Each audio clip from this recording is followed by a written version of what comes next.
Tayo po ay makakaupo na.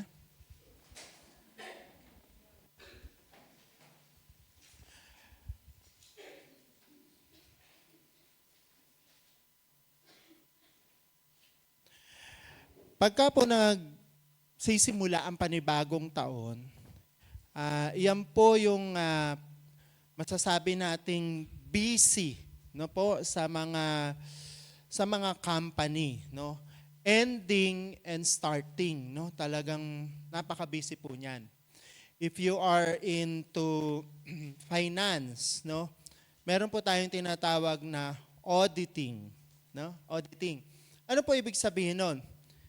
We take into account the things that transpire, transactions sa company, kumita ba, nalugi ba, ano ang standing,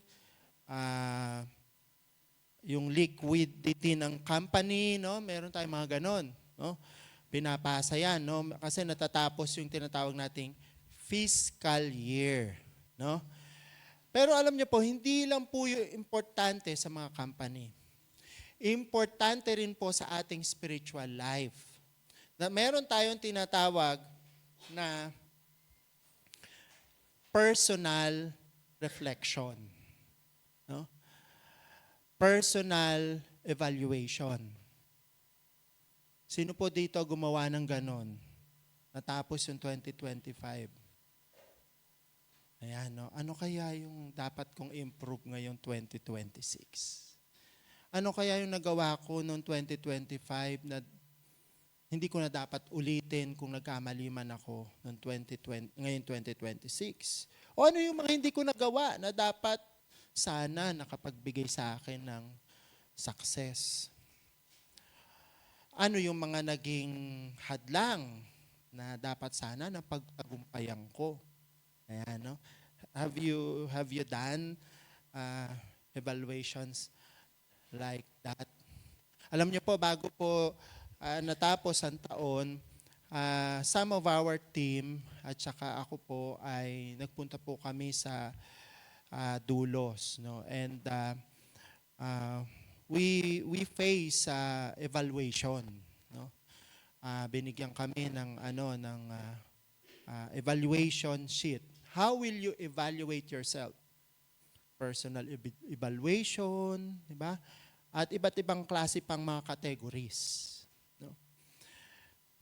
Pero alam niyo po, sa lahat ng mga evaluation na yon, isa po ang dapat hindi natin ma-miss ngayon 2026. Yung tinatawag nating dapat nating iset na pagka yun ang hindi natin na-iset,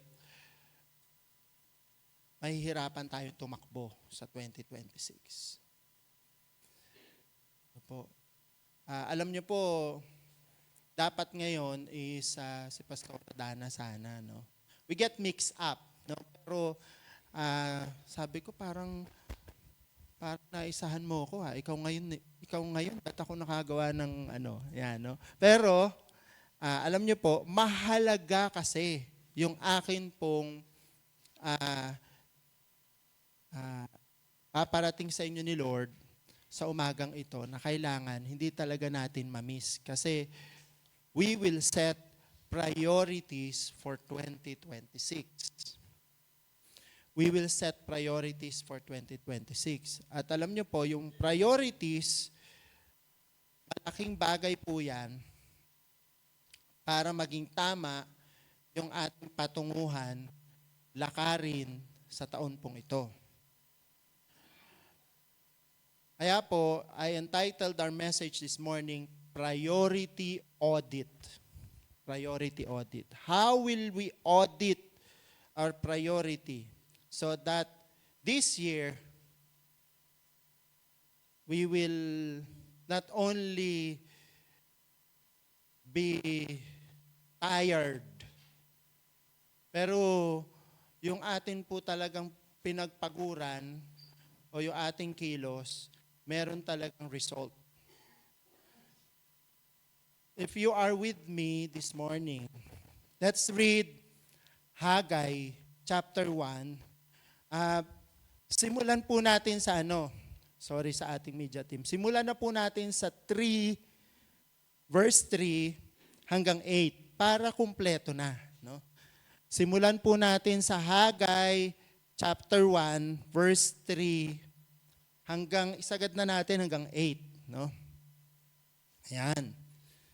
So, basahin po natin.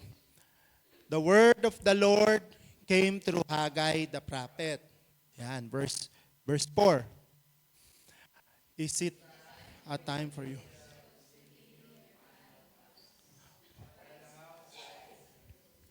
Verse 5.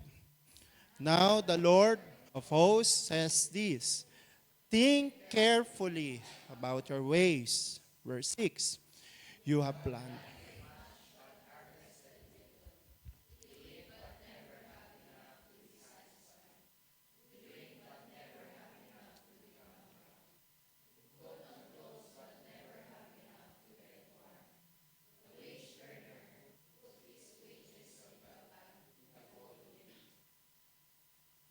The Lord of hosts says this, think carefully about your ways. Verse 8. Go up.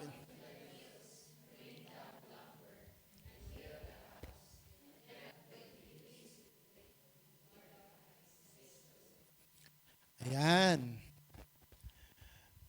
So dito po sa verse na to, ano ang sinasabi sa atin, what we need to reflect in setting our priorities for this year? Ano ang kailangan natin i-reflect, priorities natin for 2026?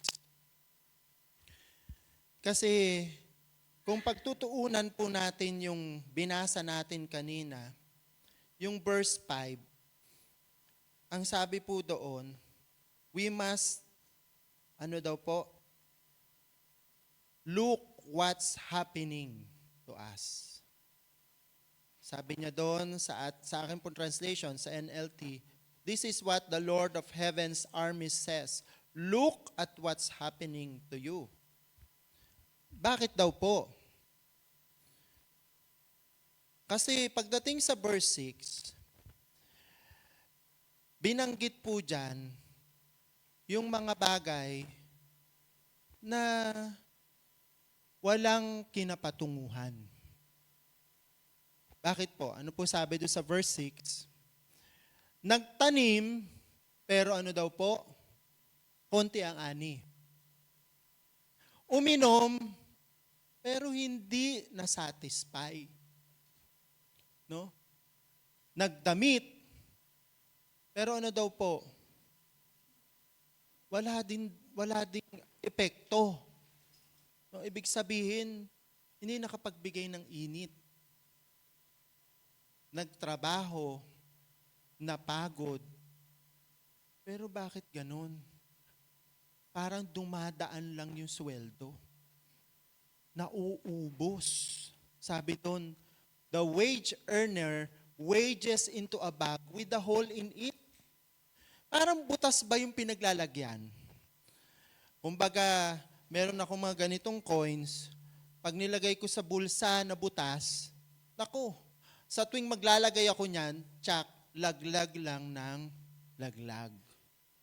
Nalalaglagan ka ba palagi ng pinagpapaguran mo na sweldo?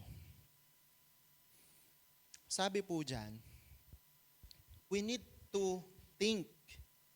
We need to reflect. Yun po ang challenge sa atin do sa verse 5. No? Now, ano po yung mga dapat nating pagtuunan na priorities? Para yung mga mistakes na ito, hindi maulit ngayong taong ito. Una, dapat magkaroon tayo ng tamang tanong. Mga tamang tanong. Kasi hindi tayo pupunta sa tamang priority pag mali ang tanong. Wrong questions will not lead you to the right answer. So dapat tama ang tanong. Ano ang unang tanong? What's required? To set a priority, you must know what's required. Ang sabi po ng salita ng Panginoon,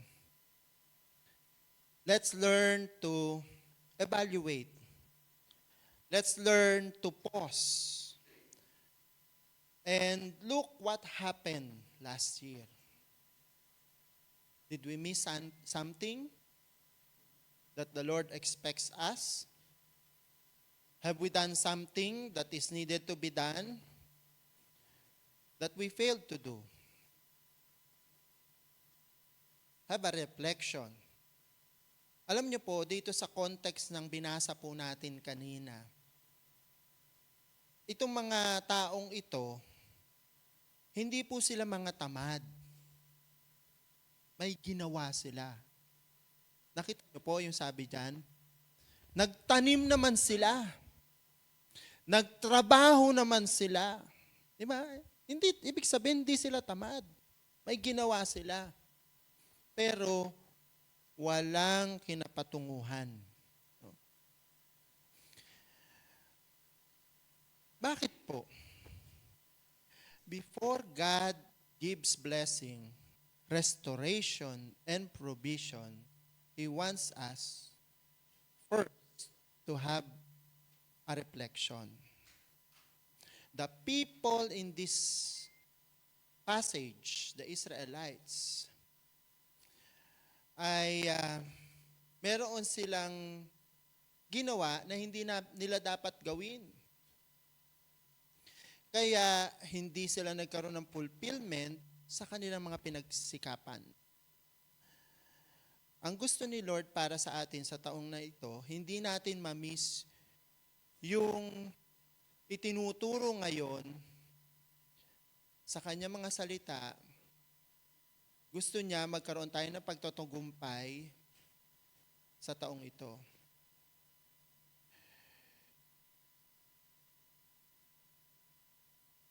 Ang pagkakaroon ng katagumpayan ay pagkakaroon ng tamang order sa ating life. And it starts with the right alignment with God. You can be very busy.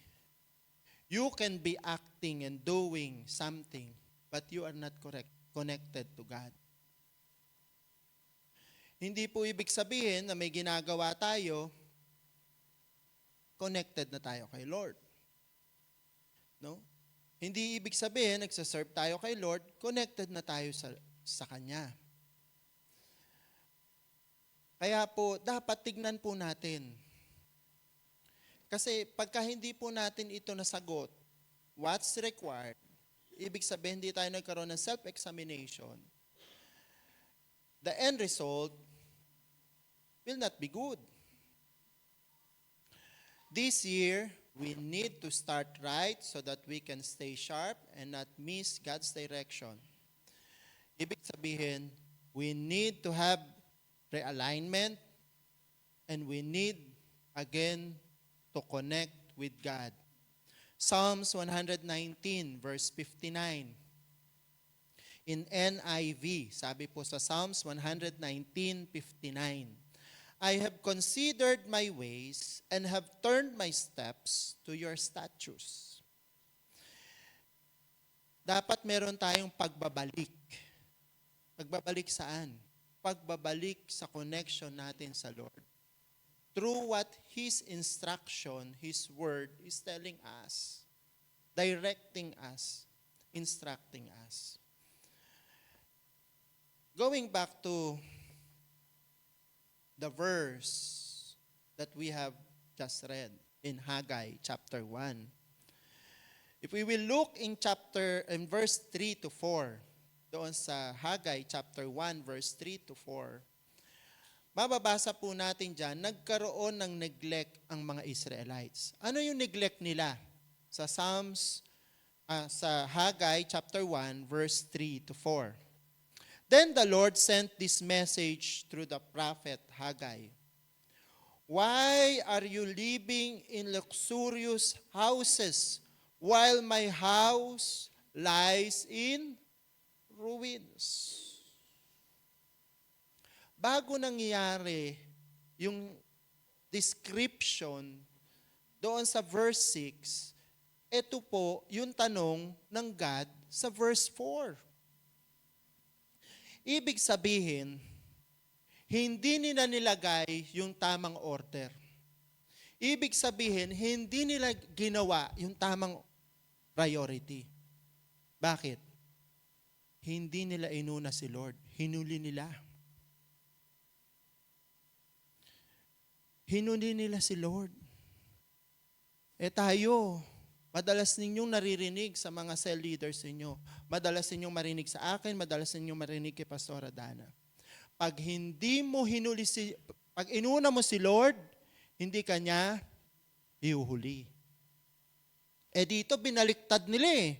Hinuli nila si Lord, inuna nila yung mga sarili nila.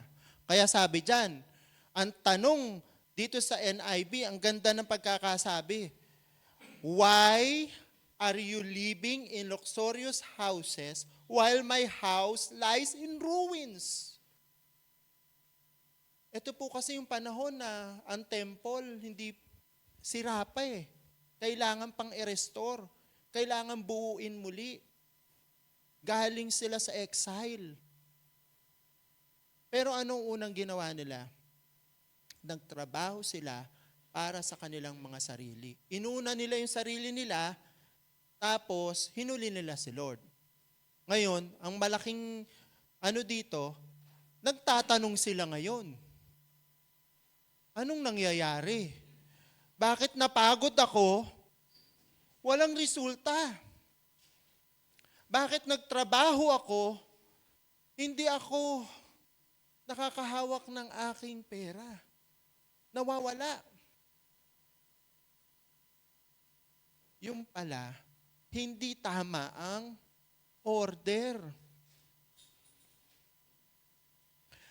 Sino po dito ang nakapagbuo na ng puzzle? Nakapagbuo na po kayo ng puzzle. Ilang pieces? Alam niyo po, ang sarap niyan. Yung, di ba nagbubuo ka ng puzzle? Habang nabubuo mo yung puzzle, wow, na-excited ka, di ba? Mabubuo mo na, di ba? Pero yung bang isang piece, yung isang piraso ng ating puzzle, pwede ba nating isiksik doon sa hindi niya dapat kalagyan? Naku, kahit isang piraso lang yun, hindi mo siya pwedeng isiksik doon sa hindi niya dapat kalagyan. Bakit? Hindi mo mabubuo ang puzzle. Hindi yun ang place niya eh. Pero alam niyo po, nangyayari yun sa buhay natin. Hinuhuli natin ang dapat na nauuna.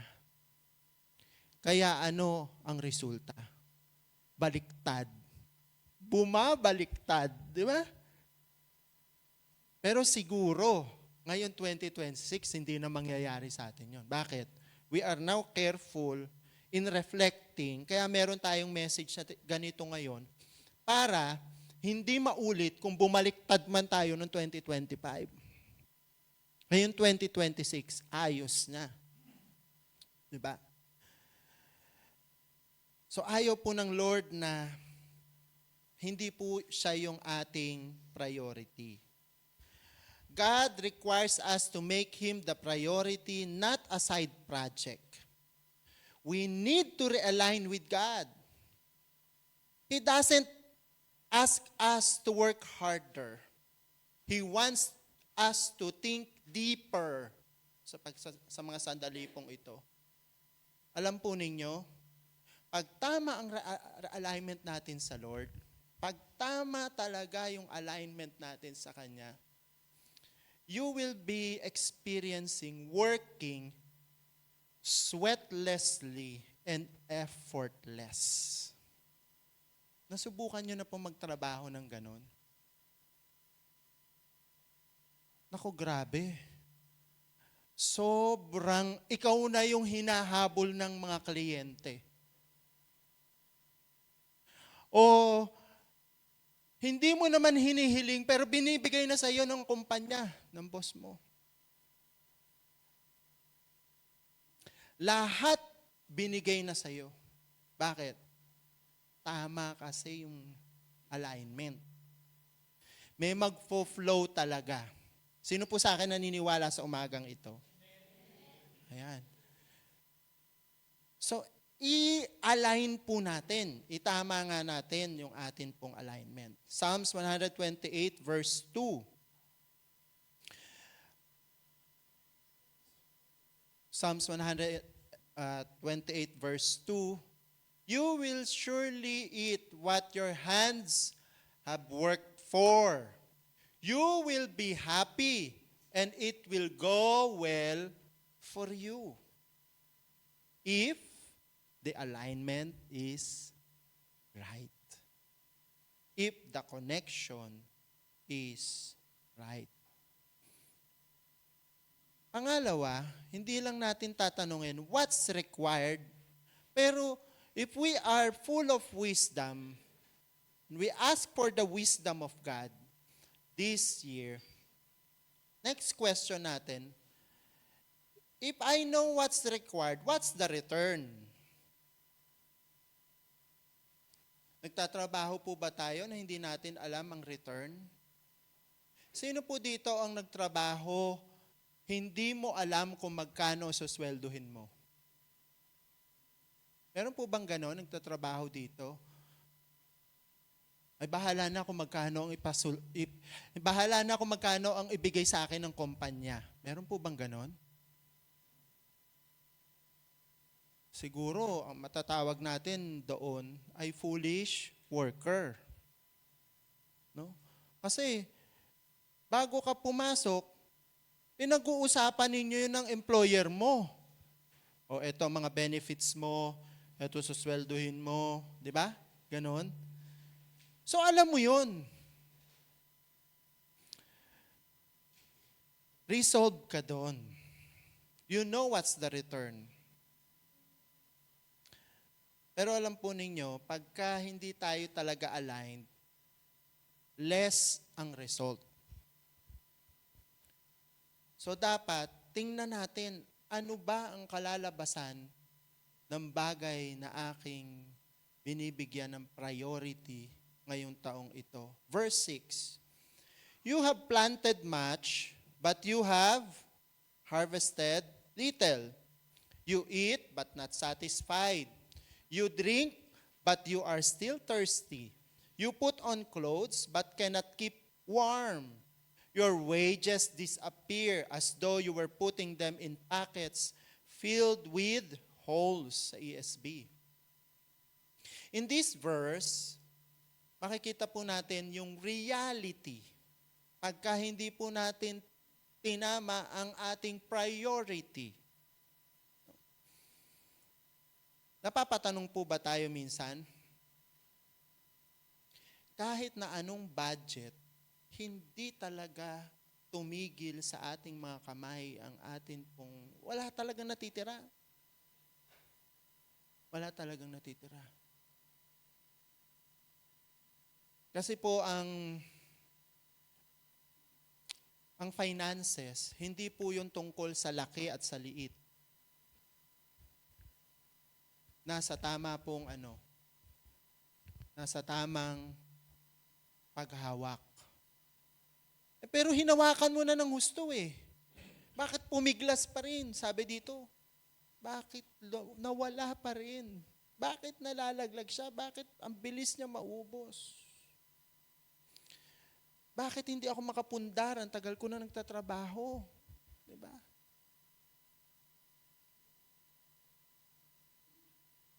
Napapatanong po ba tayong ganon? Hanggang ngayon, wala pa rin tayong naipupundar. Kahit ang tagal-tagal na nating namamasukan sa ating kumpanya, o maaring nasa abroad ang ating mahal sa buhay.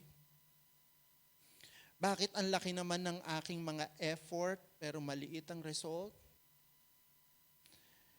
Ibig sabihin po, may kulang na dapat at kailangan nating itama. May kailangan tayong maunawaan at matutunan. Yan po ang sinasabi sa atin ng salita ng Panginoon sa umagang ito. At kung titignan po natin, Jeremiah chapter 2 verse 13, sabi po dito, sa Jeremiah chapter 2:13. Napakahalaga po na makita natin to. For my people have committed a double evil. Matindi to, no? Double evil daw. Una, they have abandoned me. Naku, pag hindi mo talaga ginawang priority si Lord, ano ang tawag doon? Pag hindi mo priority, hindi mo ginawa si Lord, iniwan mo si Lord, abandon di ba? Iniwan mo si Lord, hindi mo siya priority, kinalimutan mo siya.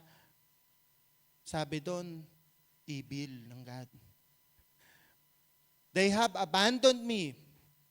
Pangalawa, the fountain of living water, ayan, siya yun, he is describing himself, and dug cisterns for themselves, cracked cisterns that cannot hold water. Ganito po yan. Ang sinasabi po ni Jeremiah, kinalimutan nila si God. Nampalataya sila dun sa sarili nilang kakayanan na gumawa sila ng mga, ano ba po yung cisterns? Yung mga balon. No? It's another term for balon that cannot hold water. Kaya they dug, no? They dug cisterns, they dug wells na may mga crack naman that cannot hold water. Kaya ang sabi po dito, para po manatili po tayo doon sa pagkakaroon ng result yung atin pong mga efforts sa atin pong family, sa atin pong work, sa atin pong ministry, mahalaga po na hindi natin kalimutan yung source. Huwag tayo doon sa sarili nating kakayanan. Why? Because God, who will bless us and crown our efforts, don't bless yung mga self-made sources. Because He alone is our source. God alone is our source. Alam niyo po, parang yung akin pong phone, hindi naman siya kagandahang brand. No? Pero, nagtataka talaga ako. Kahit na anong charge ko sa kanya, chinarge ko na siya overnight. Paggising ko, lobat pa din. Nakasaksak naman. Bakit sabi ko, sira na siguro ang battery nito. Bago pa hindi pa naman lumang-luma yung phone ko. Yung isa kong ang phone, nagmakaawa na lang sa akin, kaya binitawan ko Kasi 10 taon na daw siya. Pagpahingahin ko na daw. Pero nagagamit ko pa yun nung binitawan ko. Ito, sabi ko bago ka pa ba't ganyan? Ang bilis masira. Alam niyo po kung ano na-discover ko? Bakit hindi siya mag-charge? Bakit low-bat pa din siya? May diferensya pala yung cord. Nung una, pinagdududahan ko yung charger, pinagdududahan ko yung battery ng phone ko. Yung pala yung cord. Parang connected siya sa source. Pero hindi dumadaloy sa cellphone ko ang power. Alam niyo po, minsan, ganun po nangyayari sa atin. Parang connected tayo, pero walang power. Parang Christian tayo, pero parang lang, mukha lang. Dinadaan lang natin sa pagpunta sa church. Dinadaan lang natin sa pagkanta-kanta. Pero, na-discover pala natin, nung nagkaroon tayo ng self-evaluation, wala pala talaga akong relationship kay Lord. Kaya pala. Or may relationship man tayo sa Lord, hindi naman tayo nagko-connect. Nakikita lang natin yung atin pong, yung mga word of God, napakinggan lang natin, pero hindi talaga tayo connected. It's now time not only to be mukhang connected, but really be connected with the source. Never forget the source. Who is the source? Who is the source? God. Jesus is the only source. Hindi po natin source yung ability natin, hindi natin source yung work natin, hindi natin source yung ating status, hindi po natin source yan. Isa lang pag pinag-usapan natin ng source. Ang source lang natin, sino? Si God. Yung lahat ng galing natin, lahat ng husay natin, yung kagandahan at kagwapuhan natin, mawawala yan lahat. Pero, kung connected tayo sa source, mawala man ang lahat dahil connected tayo sa source.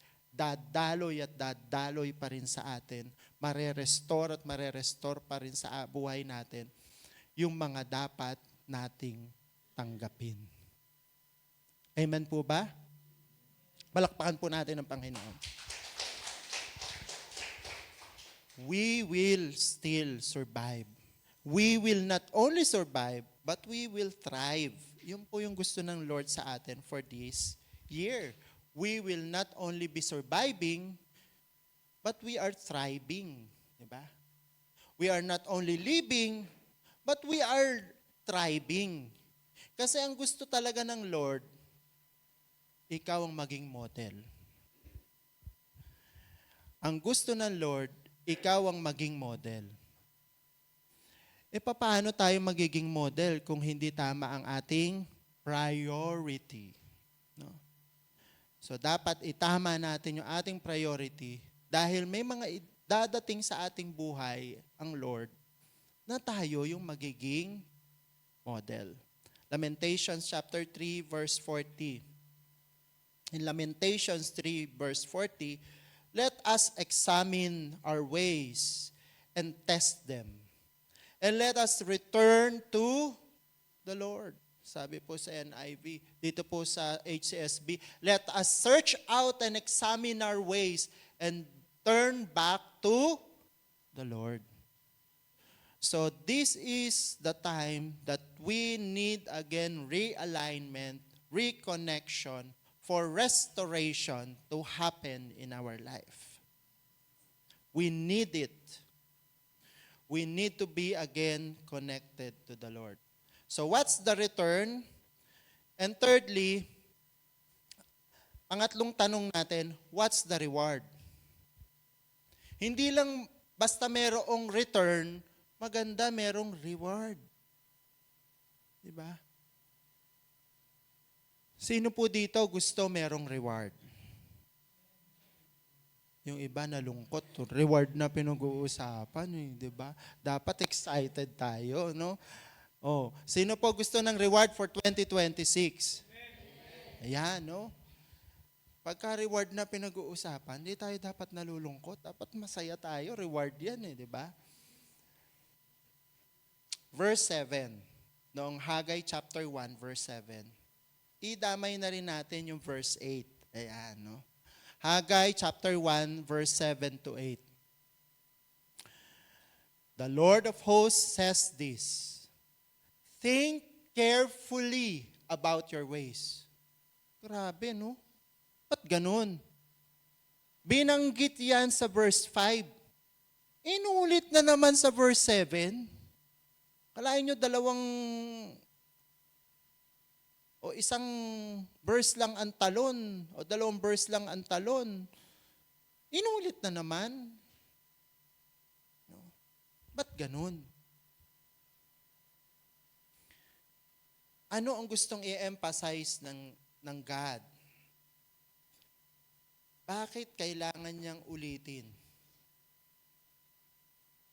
Yung nasa verse 5, sa verse 7. Because He is driving a very important lesson to be learned. That there should be introspection and realization among His people. God emphasizes to give a careful thought so that the Israel nation will be again realigned with Him. Kailangan ma-realize nila that the reward and blessing is not about their accomplishment, not in material blessing, but to have God's pleasure and presence. Alam niyo po, dito sinasabi ng God clearly, ang reward, hindi ito po tungkol sa material things, hindi po tungkol sa mga worldly things. Pero ang sinasabi niya po dito, pleasure and presence ng God. Kung meron man tayong nanaisin na reward, pleasure and presence of God. Pag meron tayo nun, magbubukas na ang lahat. Alam niyo po, pag nasa atin ang presence ng God, at si God may pleasure sa atin, nag-glorify natin siya, magbubukas ang mga pinto na nakasara, mangyayari ang mga hindi natin ini-imagine, magkakaroon ng mga breakthroughs. Why? Because we desire God's pleasure and presence. Verse 8, yan po yung sinabi. Go up into the hills, bring down lumber, and build the house. Then, ayan po sabi, no? Then, I will be pleased with it and be glorified, says the Lord. Alam niyo po, doon sa panahon nila, ang presence ng God, hindi po katulad sa atin sa panahon natin ngayon. We can have the presence of God anywhere, kahit wala po kayo dito sa church. Pero nung time po ng Old Testament, nasa temple lang. Kaya yung temple, sinisignify niyan ay presence ni God. Sabi niya, pagka hinanap nyo na mabuo yung temple, magkaroon ulit kayo ng presence ko, I will be glorified. I will take into pleasure. I will have pleasure in you. At pag nangyari po yun, that is the great reward that we will have. Kasi po madalas, nakafocus tayo sa maling mga bagay. No? Ang attention po natin ay nandoon sa mga bagay na ginagawa natin, pero hindi sa mga gusto ng Lord na gawin natin. Halimbawa, meron tayong ginagawa, ito yung gusto ko. Nag-decide tayo, ito ang deserve ko. Di ba? Mga ganyan. Pero hindi yun ang gusto ni Lord para sa'yo. Remember again, that we should be in alignment. That's why pagka wala po tayo sa tamang alignment sa God, derailment ang mangyayari sa life natin. It's not about our abilities, our status, to make our life more meaningful. God doesn't want a self-made people. Ano po ba yung mga self-made people? Ito, nandito ako ngayon sa kinatatayuan ko dahil sa aking paghihirap, pagpupunyagi, pagtitiis, at pagiging masipag, kuripot at lahat na. Kaya ako yumaman. Self-made people. Kasi yung banggaling siya sa baba, tumaas siya. God doesn't want a self-made people. What God wants is God-made people.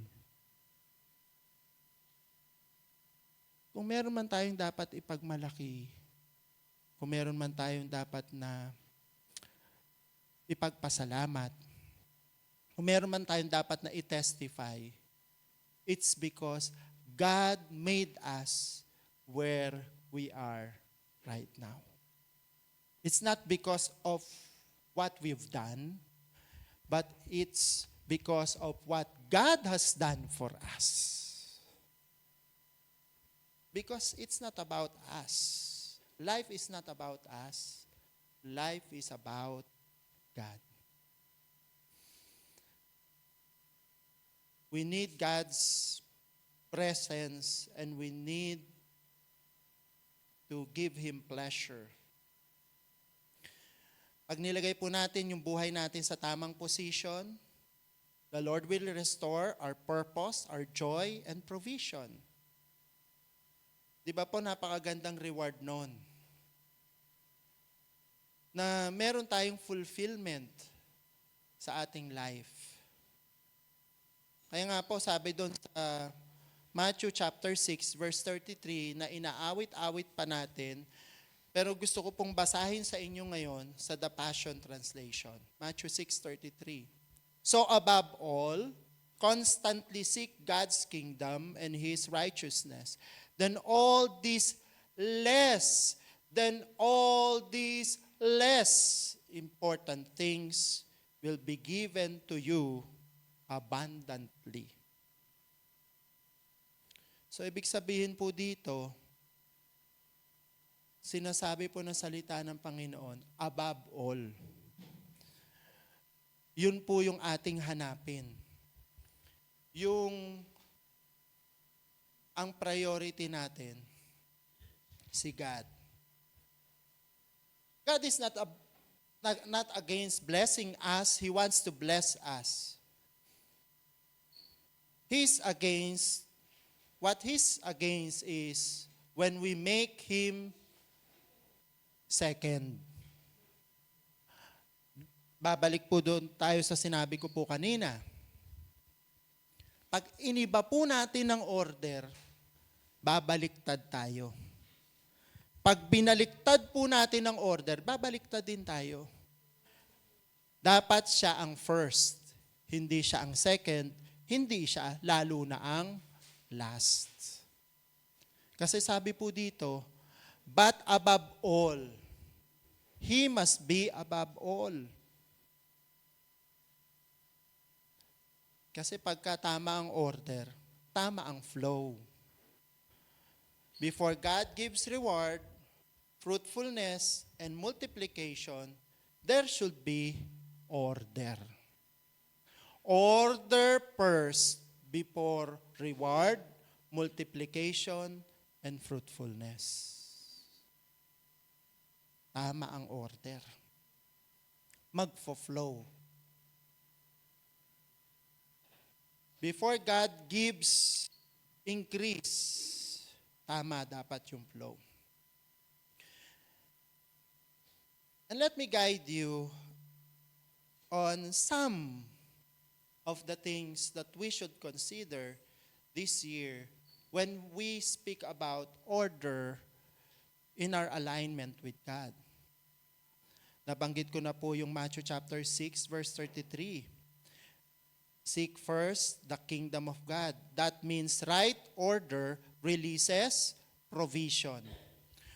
Proverbs chapter 3, verse 9 to 10. Honor the Lord with your wealth, then your barns will be filled. Honor precedes overflow. That's principle. Deuteronomy chapter 28, verse 1 and 2. If you fully obey the Lord, all these blessings will come on you. Obedience attracts blessing. Yan po mga order. Malakay chapter 3, verse 10. Bring the whole tithe, see if I will not open the windows of heaven. Alignment with God opens heaven. And 2 Chronicles chapter 2, verse 20. Believe in the Lord, your God, and you shall be established. Believe in His prophets, and you shall prosper. Right guidance leads to abundance. I don't have the luxury of time to discuss all this order. But this is my request to you. Huwag po kayong umabsent sa cell group po ninyo. Dahil doon po ang tamang avenue para sa cell group, i-discuss po lahat ng mga ito. No? Hindi ko po kayang ituro yan lahat dito. Pero in your cell group, uulitin po ulit yung message na napakinggan nyo ngayon at doon po kayo mag-reflect. No? Doon nyo po pag-usapan itong order na to. No? Now, to conclude our message this morning, Haggai chapter 1, verse 5 to 7, points us to these three questions. What's required? Examine your ways. Lamentations chapter 3, verse 40. What's the return? When there is emptiness, it's because sometimes we are doing something without God. Ecclesiastes chapter 5, verse 10. Now, if we are in alignment with God, what's the reward? Overflow. When God is first in our life. Matthew chapter 6, verse 33. Tayo po ay tumayong lahat and let's offer this time to the Lord. Lord, thank you that you are setting our priorities for this year. Lord, help us to conduct personal evaluation of what we have done last year, of what we have failed to do last year, our shortcomings. Lord, tulungan niyo po, hindi po yun maulit ngayong taong ito. We want to have the right order in our life. Lord, thank you that you are a God who will continue, Lord, to show your loving kindness and compassion upon us. Your mercy and your grace abounds to those who humbly come before you and ask your forgiveness. Ask for your restoration. Panginoon, sa umagang ito, kung meron man kaming na-miss sa aming pong buhay last year, tulungan niyo po ngayong taon na ito, hindi po namin ma-miss, Panginoon. Tulungan niyo po, Panginoon, na maiset po namin ng tama yung aming pong priority. maitama po namin yung aming pong order ng aming pong life so that indeed, Lord, there will be right connection. Magkakaroon ng flow of your power in our life. We want, Lord, to experience your power this year. At hindi po yun mangyayari, Panginoon, kung wala po kaming tamang connection sa inyo. Lord, nais po namin na lahat ng aming pong pagpapagal, lahat po ng aming pong ginagawa, magkaroon, Panginoon, ng bunga. Magkaroon, Panginoon, ng reward. At mangyayari lang po ito, Lord, if we give you, Lord, pleasure. At patuloy na sasamahan niyo po kami, Panginoon, ng inyo pong presensya. At ito po ang aming hinihiling sa inyo sa umagang ito. Samahan niyo po kami ngayong taon na hindi masayang, Panginoon, ang panahon na ito, because we believe 2026 is your due season for us. This is our due season. And if we miss our priority, if we don't walk in order, if we don't live in order, hindi po makakapangyari, Panginoon, ang inyong planuhin para sa amin. Panginoon, nais po namin patuloy na magkaroon ng maayos na connection sa inyo. Samahan niyo po kami. Maluwalhati kayo sa aming pong buhay. Salamat po sa umagang ito na ang inyong mga salita, Panginoon, ang nagpaalala sa amin na hindi namin to dapat mamiss sa taong ito. We honor and we bless your name. In Jesus' name we pray.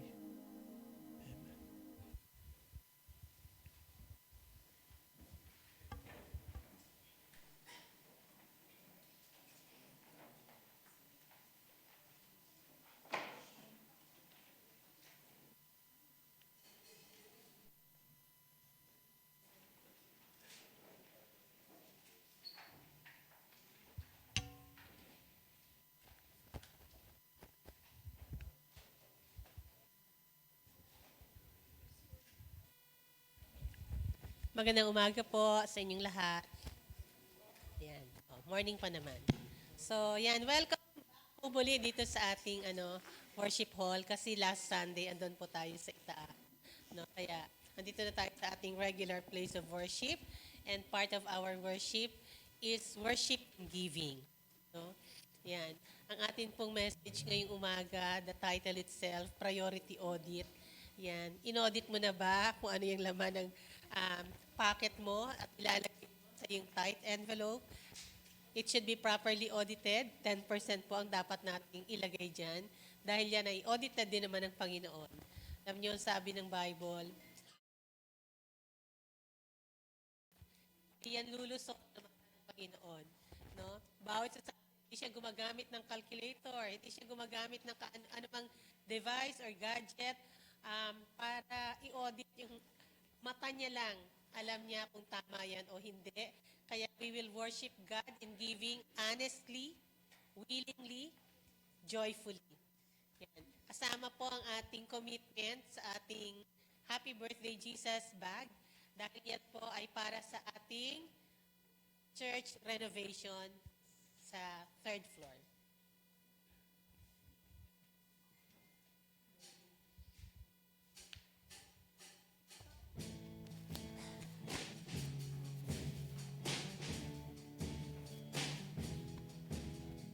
Give, and it will come back to you. Good measure, pressed down, shaken together, running over. Give, and it will come back to you. When you give to the Lord. Give, and it will come back to you. Good measure, pressed down, shake it together, running over, give, and it will come back to you. When you give, give to the Lord. When you give to the Lord. When you give to the Lord. Let us all stand.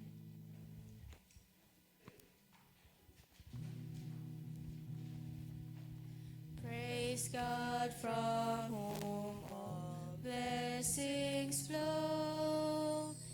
Praise Him, all creatures here below. Praise Him above, ye heavenly hosts. Praise Father, Son, and Holy Ghost. Amen.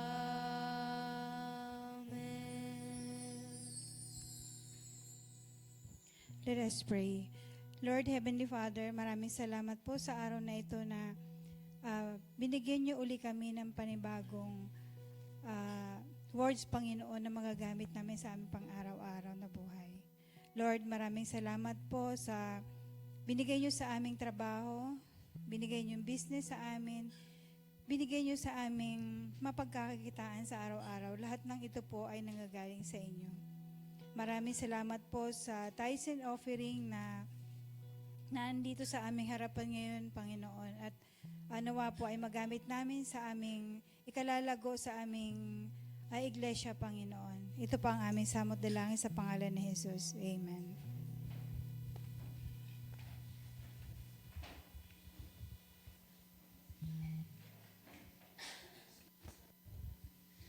So umaga po ito, tayo po ay binayaan na makasama natin si Miss Crisanta Siket.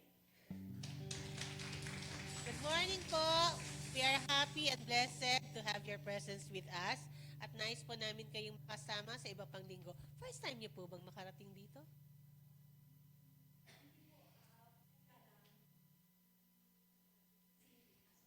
O yun.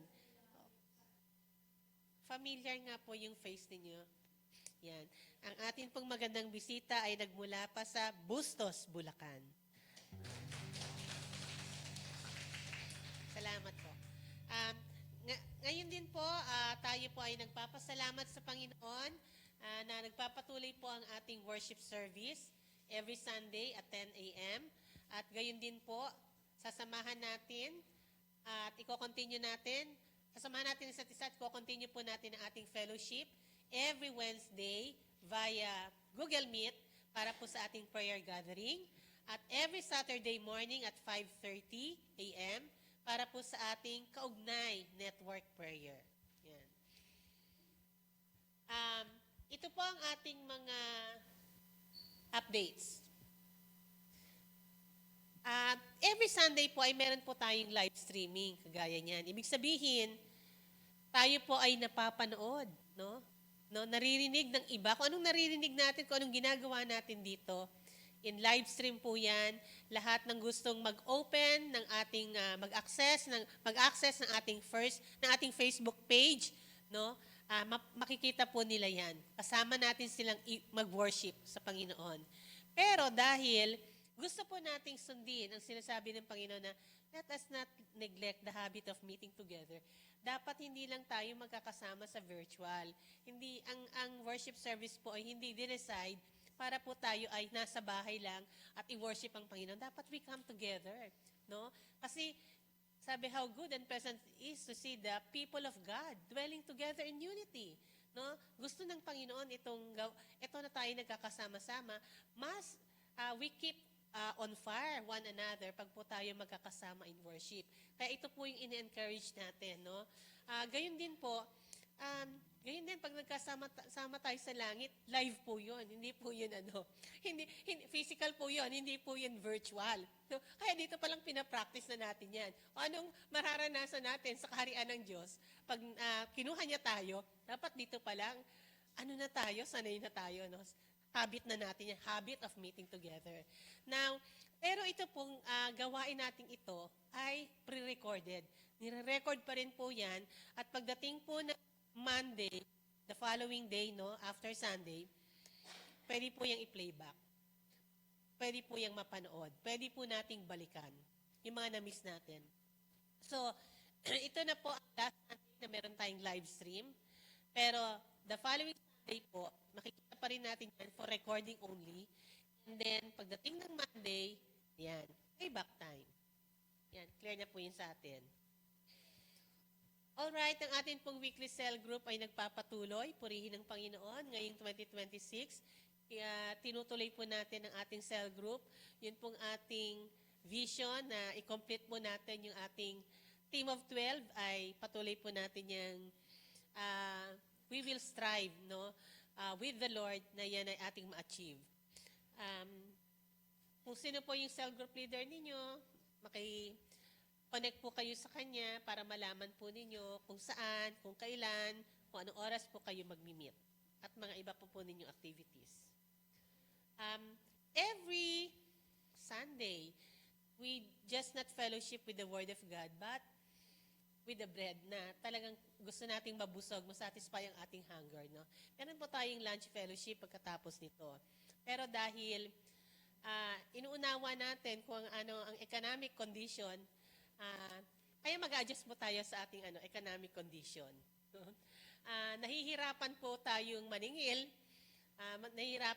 nalilimutan natin minsan, nawawala sa isip natin minsan mag-Gcash, kaya yung ating budget ay nahihirapan po tayong kung paano po ito pagkakasyahin para pakainin ang dumadaming pamilya, lumalaking pamilya ng BLBC. So ganito po ang napag-usapan namin noong Sunday. Kailan implementation ito? Next month.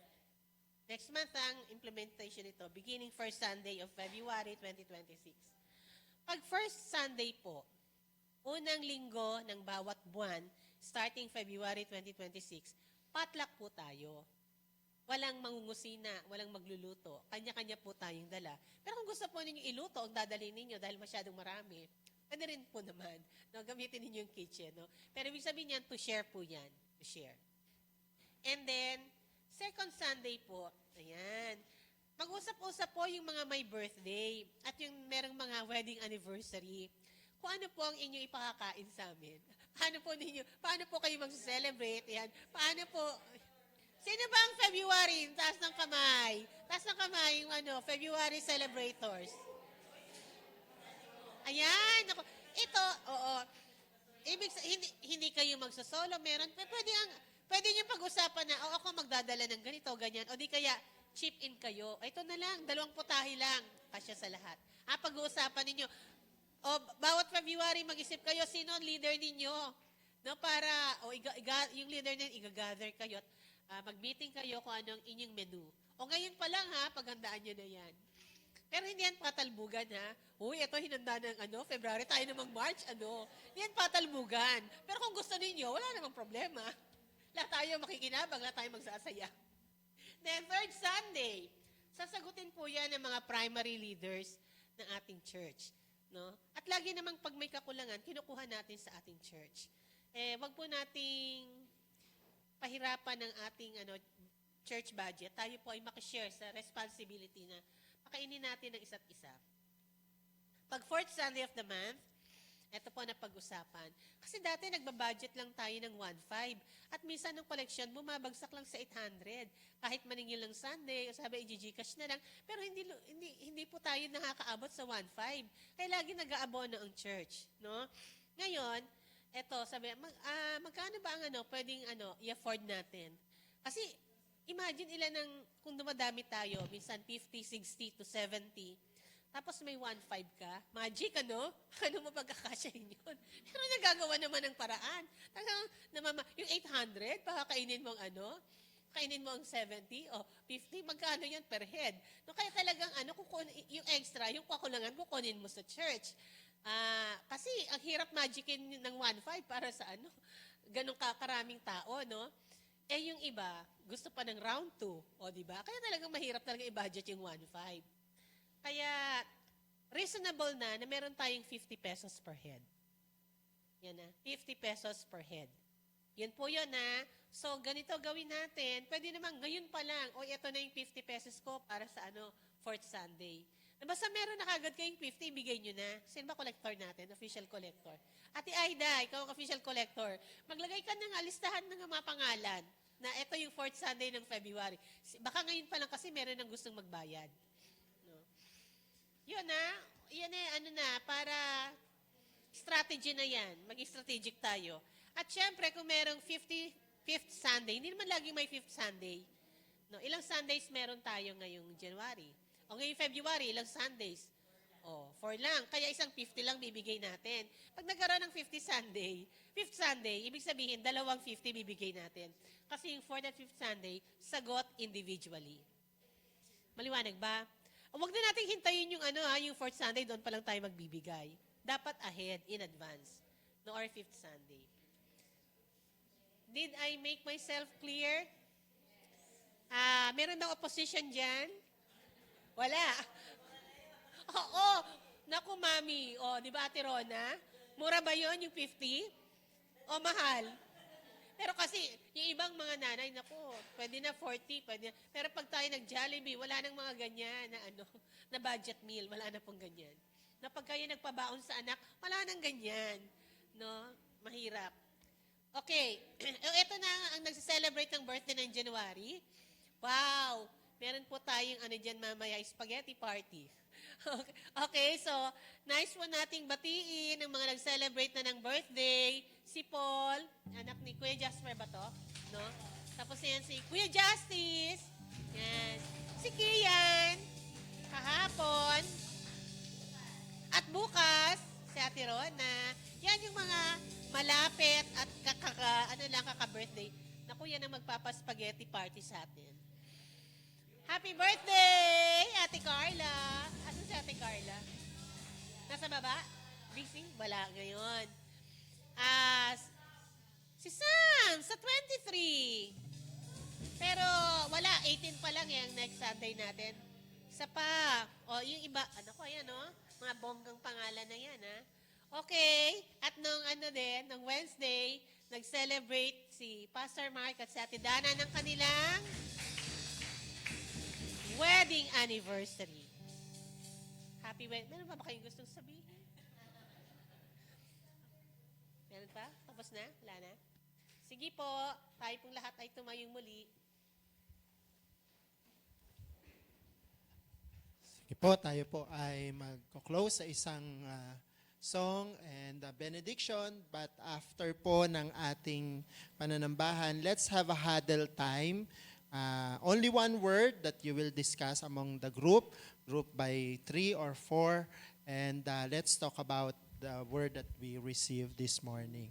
Tayo po ay manalangin at tumulog sa Panginoon as we close sa umaga pong ito.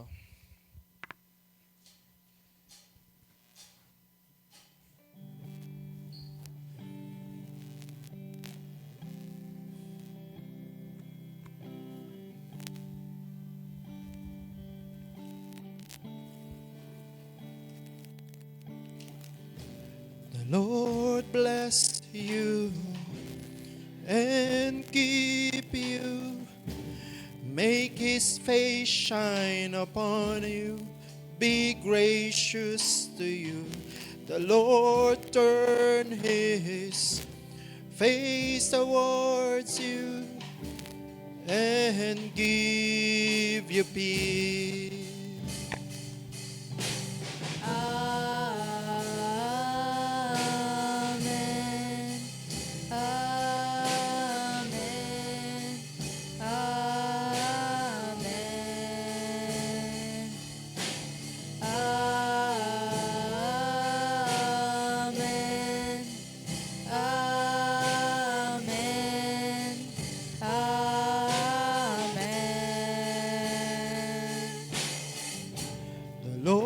Bless you and keep you.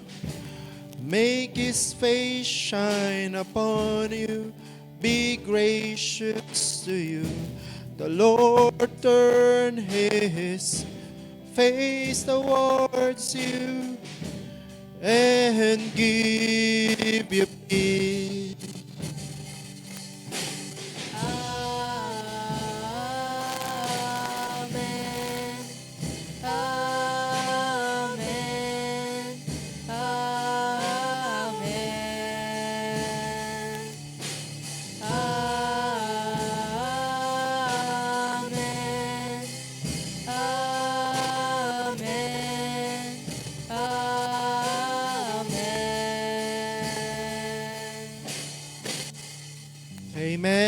and amen. God bless po.